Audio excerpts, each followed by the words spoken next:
Hey guys, welcome back to the video series. And in this video, we're going to move further with extending our functionality for the application. In the previous videos, we integrated the CoinCap API, we sent a GET request and got all the coins here. We made coin cards, and then we added a search functionality for the coins. And now, the next thing that we're going to add into our application is a routing. So what's routing? When I click on this page, when I click on this link, it's going to take me to another page which will render me the detailed information of the coin that's been clicked on. Okay, so if I click view details on Bitcoin, it's going to take me to a page which will have the Bitcoin's ID or symbol, and then that page is going to render the information. So how are we going to get the information? We're going to use the assets / ID API. So what's the ID API? You send the ID of the coin and it will give you the information of the coin, and then we'll render the coin's information on that page. So let's go and start coding it. So the first thing that we're going to do is so we have this in the home view, we have this here, and let's go inside the router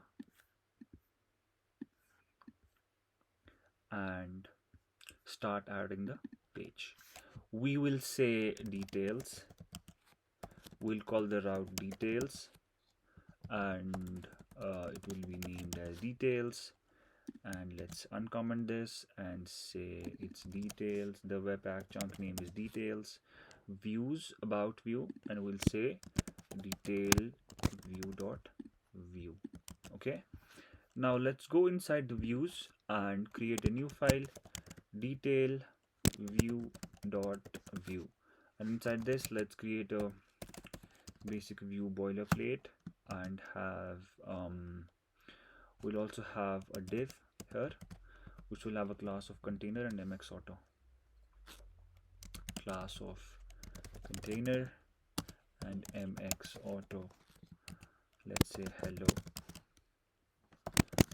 Okay, now let's go back to our router. It's looking good. Let's go to our detail page. Was it detail or details? It was details, not detail. Details.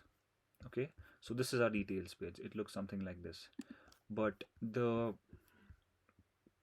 main thing is that we don't have a consistent header, right? We don't have a consistent header on every page. So let's forget about that for now. Let's go to our detail page and add the functionality there. Okay, so for the details page, we need to integrate another API. So for that, we need to go straight to our index.js file of the store, and let's copy this action, paste it again, and call it get coin detail. Okay, get coin detail. So this is going to call the assets API, but let's make this a template string. In front of assets, we need to pass an ID. We'll get the ID here, and then we will supply the ID to assets API. So okay, set coins, and now let us do one thing. Instead of mutating the store, okay, so let's mutate the store and have the project coin detail object, because we are about to receive an object for the coin details page, and this will be the coin detail state. And let's go to this, let's say set coin detail state payload state dot coin details. Set coin details will make more sense. Payload. Let us copy this thing. Let's say set coin underscore details So now we have this in place. For now, let's try to add more stuff to it. Okay, so we have this in place, coin details in place, return true. Okay, so everything looks good to me. Get coin details. This is it. Yeah. So now we need to tell the app card whenever the view details button is clicked, we need it to be routed to another page. So let's go to app card. The button is here. Let's wrap this button around a router link. Okay, router link. So now this is a router link. It will have a two prop. Two will be / details. Okay, / details. Click on this. It will take us to the details page. But now what's the catch here? So as soon as we get to this page, how would we know which coin was clicked? So there has to be some mechanism by which we know which page was clicked and what data to render on this page.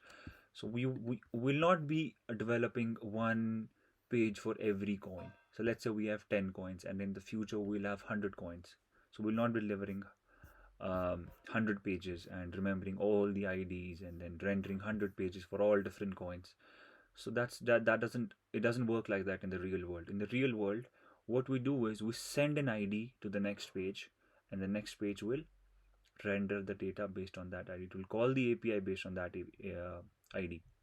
So how do we send that? There are multiple ways of sending an ID or sending a data to the next page. Two major things that we use are, the first thing is we send it as params, or the second thing is we send it as query params. Query params look something like this. If I click here, I say id equals to 1. This will also work because since it's in the URL, if I refresh the page, it's going to persist there. The second thing is params, which is like this, /1. We already know that whatever is here, it's the ID of the coin that's been clicked on. So for this, you see, query param version worked, but the param version didn't work because this is a part of this convention becomes the part of the router itself. So for this, this is the recommended way of sending IDs and params to the next page or the nested page or the detail page or anywhere, any use case. You want to send some data to the next page based on the clicked object or clicked item, you use this convention. So to make this convention work, what we need to do is we need to go to our router and tell our router that we are expecting something in front of the details router. What we'll say is, we'll say details, it's gonna receive an ID, and that's it. Okay, we add a colon, we add ID, and we say that there is a param coming after the second /, and that's going to be an ID. So if we want to send anything else, we could have said name. The second thing is also coming after the ID, which is name. So we don't need the name here, we just need the ID. Let's go back to our file and see if this works now. Yeah, it works now. So how do we extract it on the page? Let's go back to the details view. We'll do the mounted hook, and in the mounted hook we'll console it out, this dot $route. Okay, so this is the route information that we're getting. So we're getting something called params, and the params has a property of ID, and ID is whatever we pass in here. So if I go in here and say $route.params.id, it is going to print out the ID for me. Here, see 1. If I say 333, it's going to print 33 here. So currently we have 1. Okay, we already have the API in place. So instead of doing this, let's say this dot get details. let's get the details of the ID that's being passed in. Let's add a method. Methods will have get details. Okay, so we will have a const ID. We will say this dot dollar route dot params dot ID. This is the coin ID. And now let's call the API. Let's say this dot dollar route, sorry, dollar store. It's not sorry, it's sorry. Sorry. This dot dollar store dot dispatch. Now let's dispatch the same action that we just created.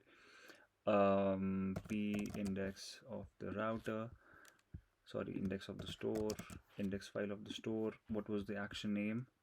Get coin details. Dispatch get coin details. So I dispatch the details here, and I pass the ID as an argument, because this get coin details action is expecting an ID, and it's going to append that ID to the API URL and get the coin details and set them here. So now what we're doing is we're setting the coin details here. We need to get those coin details here, so we'll say import map getters from vuex. Let us declare a computed property. Computed, we will say, we'll call it coin. Okay, dot dot dot map getters. Let's spread map getters, and let's say it's coin. Okay, coins. We haven't created a getter. It's coin details. State dot coin details. Is it matching? Yeah, coin details. So as soon as we get the coin details, let's paste the response of coin details into the page and see if we get them. Okay, it's coin details, not coins details. Coin details. Okay, so we are getting an error. Request failed, bad request. 404 CoinGap assets. Okay, let's cross check the URL. Let's cross check the URL. Get /s. Okay, so the ID, it says the ID is Bitcoin. It's the name. It's not the ID that we're sending here. So let's go and fix that issue. Let's go back. Let's see if I pass in Bitcoin and it works. Bitcoin. Yeah, it works like that. We don't have to pass in the number ID. We have to pass in the name, or I don't know what the response looks like. Let's check the response. Let's go to network tab. Let's go to the main page. This is the main page. It called the API assets response preview. Let's check. Oh, the ID looks something like this. So what was I passing in the app card? What was I passing? Details to details. Okay, I'm not even passing anything. So let's make it a template string / let's do coin.id, and now let's see what happens. Let's refresh, go to the console, clear it. Okay, so now I'm passing the correct ID. You see, it's changing. The value is being changed, and it's calling the correct API. Binance Coin. It's getting the data. So now our next task will be to beautify this page a little so that we can show the information of all the things that are being supplied to the details page. So catch you in the next video. Please share and subscribe to my channel, and thanks for watching. Bye bye.